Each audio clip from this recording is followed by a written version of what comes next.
Paul Serapusco here with FLIR Systems. Today we're going to be talking about our T-Series cameras. What we're going to show here is some of the measurement features of the T-Series cameras. In the menu structure, we can do what's called a single shot. You can record video, and you could actually even do a time-lapse video. And you can see here the interval. So let's say we want to set our camera up, maybe look at a motor control center, maybe look at a hot bushing or a process. You could ask the camera, hey, save an image right now it's set up to every 20 seconds.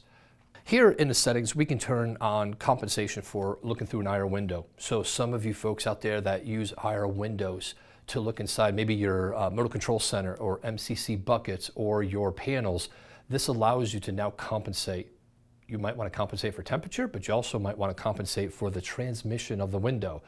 Here we can go ahead and change the object distance. So when we set up and looking at outdoor targets, we can set up a distance, and this happens to be, I think on my camera set up in feet, but it might be meters, but we can go ahead and set that up in terms of distance from the camera to the object. Now we're doing stuff indoors, we really don't need to set that. Also in the menus, we can change the atmospheric temperature. So again, we're doing a lot of outdoor work, long distance targets. These are some of the settings that you might want to use, along with humidity and along with reflected temperature. And of course our setting for emissivity. So if you've gone through a lot of our ITC training or some type of infrared training, you know different targets emit differently in the infrared spectrum. So here we can set our emissivity value. As we move across, we can change the camera setting from our thermal MSX, and this is where you can actually see that visible image, now as we call kind of raised or embossed on top of that thermal image. So some of the things that you could really point out is you could almost read all of the text on that fuse. Whereas if we turn off the MSX and just go to thermal, watch closely, you'll notice now it's actually disappeared. So again, this MSX is a really powerful feature that allows us to show the visible aspects of the image on top of the thermal. We could do picture-in-picture. Again, I talked a little bit about this, how it still kind of interferes with the image, but we do have it in there. You can use picture-in-picture, and of course, if you want to just go to the visible light camera, you can go ahead and turn that digital camera on, and as you can see, it is live. So you can record video, or you can take a snapshot picture. As we move across go back to thermal, we can then, of course, put some of our measurement modes on the screen itself. So starting with the left, we have no measurements. So let's say you had a bunch of measurements on the screen, we can get rid of all those with just one click of the button. So now let's say I want to add a spot. We're going to go ahead and hit spot, and you can see it's now brought up a center spot on the image, and it's now in the center. Nice thing about this touch screen is I can go ahead and select that. I'm going to go ahead and touch it, and I can move it anywhere on the image that I'd like. Now I can put it on, let's say, this fuse. So we're reading a temperature here of 82.8 degrees Fahrenheit. So as we move across our measurement functions, we can go ahead and you can see here we have a couple different options. You see one is red, one is blue. So what red is going to give us is this area or region of interest, and now you can see there's four right angles on the screen with a red pixel, or should I say a red center spot that's moving around. Well, the nice thing about this is that the measurement feature is doing all the work for you. If you notice when I put the center spot on there, I had to move it and maybe take a guess as to where the hot spot is. Well, the camera's doing it for you. Of course, we can move this. So if we wanted to move the box, I'm just going to touch it and I can move it around the screen. Or if I wanted to actually make it a little bit bigger, I can grab one of the corners and we can then size that. So now we encompass a much larger area. And again, you'll see that spot, go ahead and find the hottest pixel for us. Now, vice versa, if you wanted to do a cold spot, that's what the blue one is. So we can go ahead and hit cold, and you'll notice it now changed from red to blue. And you can see here the camera has actually located a measurement or something on a fuse that is about 70 degrees, which is actually a reflection. As you can see, as I move my hand around, you'll see that reflection coming off the copper, and I can change the temperature of that. Color palettes, I think I mentioned this when we were talking about some of the features of using your programmable keys. You can use what's called rainbow. Again, there's a bunch of in here, high contrast. You can go where white hot and black is cold, and of course we can flip that around where black is hot and white is cold. So again, just some of the palettes that we've put into the camera system. This is what we call more or less our isotherm, right? So what we mean by isotherm, or you can see here, is labeled as a temperature limit. Now, what does this mean? So we can set the camera up, and what we can do is we can say anything above 95 degrees Fahrenheit, it will show up in a different color. So if we go ahead, let me just set this a little lower. I don't know, we'll set it to 80. And then what we could do is I really like to show this in white hot. Now, what do I mean by that? So when we come back out to the image, we don't see anything lighting up right now, but if I changed it again, you can see here we're in the low, or what I can say, 88. If you look at the top of the image, you'll notice on the right-hand side, well, we're really only at 79 degrees Fahrenheit in this particular image. So nothing is showing up as red. So what I can do is I can change that scale just to kind of show where if we try to really crank this down, and then I'm going to get rid of the measurement box, show none. Okay, everyone, let me go back here. I'm going to lower the limit, right? So let's lower that. And you'll notice, in the background, you'll start to see the red come into the field of view. So I think that top limit was around 79 degrees. So let me go back out, go back to auto. So what we're showing here is everything in red that you see on the image is 76 degrees Fahrenheit or above. So really nice when you go into a Target and you want to be able to say, hey, I want to see anything that's above a certain threshold. This allows us to go ahead and do that. So another nice feature built into the camera system. So if I go ahead and come in here, I'm going to make sure I have a nice, of course, focused image. So what I have on our screen right now is I can preview the image before saving. So I'm going to go ahead and preview that. Yes, it's a good image. And let me go ahead and store that. So in the camera, I set it up to store the visible and the thermal that you can see on the bottom.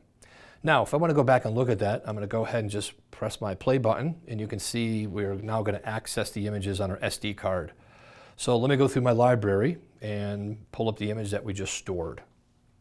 So again, in the field, you can go ahead and capture this data, go back to your office and do analysis with software, or if you'd like, you can take this image and we can do some editing. So as when we touch the screen or use our enter key, you see a couple buttons on the side here. Now the one over here, this will go from the thermal to the visible, so you can kind of go back and forth. So let me go back to thermal, and I'm going to click these three buttons on the side, and it gives us some tools. We can edit, we can throw it out, you can even touch the information button. You can see the date, the time, everything that we stored here in the camera system itself. Okay, so now we could also do is we can add some of the tools that we just talked about. So let's say I wanted to record audio. You'll notice the microphone here on the far right. I'll go ahead and select the microphone. So you'll notice we now have a recording capability at the bottom of the screen. So I'm going to go ahead and I'll click record, and you'll see the timer start counting down, and I can now talk to the image. I've got a fuse, it's hot on the left side, it's cooler on the right side. We should come in here, inspect, clean, and replace. Once I'm done, I'm going to go ahead and hit stop. And now that voice annotation has been added to this image. So we will now be able to not only extract the thermal image, the visible image, but now we have a audio translation that we can take out of that. So another nice feature that we have in here are what we call those text comments. So as we kind of come down to the bottom of the screen here, you'll see this table. Now, I set up what I used as my electrical list. To be honest with you, one of my customers gave this to me a really long time ago and said, here, this is what I use when I store an image. So think about this. You're out there, you're taking an image, and maybe you've already set some presets in here. So I can come in and I have a battery room, a computer room, cooling towers, electrical, and there's a long list in here, and I can just scroll up and down. So let's just say you're at an area where you need to go ahead and take an image of a substation. So I'm going to go ahead and hit substation, and now that's in my list. So what's the benefit of this? We could now store all of these, what we call text comments, or this list with that image. So let me go back. I've stored a thermal, I've stored a visible, I've stored an audio annotation, and now I've got this list. So when I pull all of this metadata back into my software, I don't have to go back and remember, where was I? What was the equipment I was looking at in a substation? oh, I see, I have my list here that I can go through. It happened to be a circuit breaker in that substation. Well, as a qualified person in that field, I can maybe say, hey, you know what, it was a cracked insulator. And so some of the correction things that we can do here, clean, tighten. But let's say you have something else that you want to add. You'll notice when I pull these boxes up, at the top there's a little keyboard. I can say, wait a minute, this isn't in my list. I can come in here and start typing, you know, major problem, space. And now when I go back, obviously if it was major, we want to have someone come in here right away. But now when I hit done, I've now got a brand new piece of information that I've stored in my text comments. And of course, when I'm done, I'm going to go ahead and hit save. Once again, all of that information is now saved with the image. With the camera, one of the nice things that we can focus in on is what we call this one-touch level and span. Right now, we're in the auto mode. So what's happening right now is the camera's looking at the image and it's saying anything below 69.8 and 77 degrees Fahrenheit, it's going to kind of continually optimize the image. That's why sometimes you'll see those change dynamically. So if I put my hand in front of it, you'll see the temperatures change very, very quickly. Well, with one touch level and span, I can really dial in some of the things I want to look at. So I'm going to click my button and go from auto to manual. Now, in manual mode, I could go ahead and select and change the upper limit. You could see the image change the contrast and level. I can change the bottom limit and you can see that change. But again, with this one touch level and span, what's really nice is I can touch anywhere on the image and you'll see that now the temperatures change dramatically. So you'll see the top now went to 76 to 72.4. Well, it happened really quick, but when I touch, you'll see a circle show up and that circle is giving us the indicator of what was in that circle, the amount of pixels, what was the high, what was the low. So if I go to that really hot part and I click it, you'll notice that image change. One touch level and span is really, really powerful tool that again, really highlights how you can, so to speak, dial in a really clean image. But if you don't like to use that, of course, you can go back to the auto mode and it will optimize the picture for you. Okay, so let's talk about some of the measurement features built into the camera system. So if we go back into our menu structure, we can see here under measurement, we've got a couple of actual presets. So if I kind of scroll to the right, you'll see user preset number 1 and user preset number 2, which is a really nice feature because what you could do is instead of just maybe adding that one spot or box or hot spot or cold spot, you can still do that. But if you wanted to add more spots or more boxes, what we're going to do is we're going to go into our preset. And what's nice about this is you can save all of these functions. So when I boot my camera back up, I can go into my user preset and I might have, let's say, a box. And in that box, I want to have the maximum temperature. And maybe I want to use a spot as a reference temperature. It's quite often what we're going to be doing is referencing something in that area to contrast and see what that temperature differential or that delta T temperature is. So let's go through that. So if I go into my user preset, what I'm going to do is I'm just going to hold down the button and you'll see the blue line kind of update. And now what we want to do is it's asking us, we can add a spot, we can add a box. And if you notice, now we even have a circle. So there's a couple of different things that you can add here. But for this demonstration, let's go ahead and add a box. And what I want to do is place this box over the fuses. So once again, everyone, you can select the box. I can change the size. So let's encompass both of the fuses in this hot target. And right now it's set to, as you notice, it's blue. So it's finding the coldest spot. So we got to go in and change that. So if we kind of come back in here, and what I want to do is you'll see if I go back into my measurements, it brings up a different menu. And you'll notice there's a blue line that's indicative of the cold spot. So what I'm going to do is I'm going to go ahead and click the red one, and now it's going to find the hottest pixel or maximum temperature within that defined area. Now another interesting thing while we're in here is you can notice the minimum is still on. You could actually compare and contrast the max or the min within that area. But for this, I'm going to shut off the minimum temperature. Let's just leave that maximum on there and kind of do a temperature differential there. So now that I'm done, I can go ahead and hit OK, and we have our box. So what I want to do now is I want to add a reference temperature. Now, generally, you can put another box. That's absolutely something that you can do. Or what we can do is I can add actually another spot. So what I mean is I'm going to take a temperature of this couple pixels versus the maximum temperature.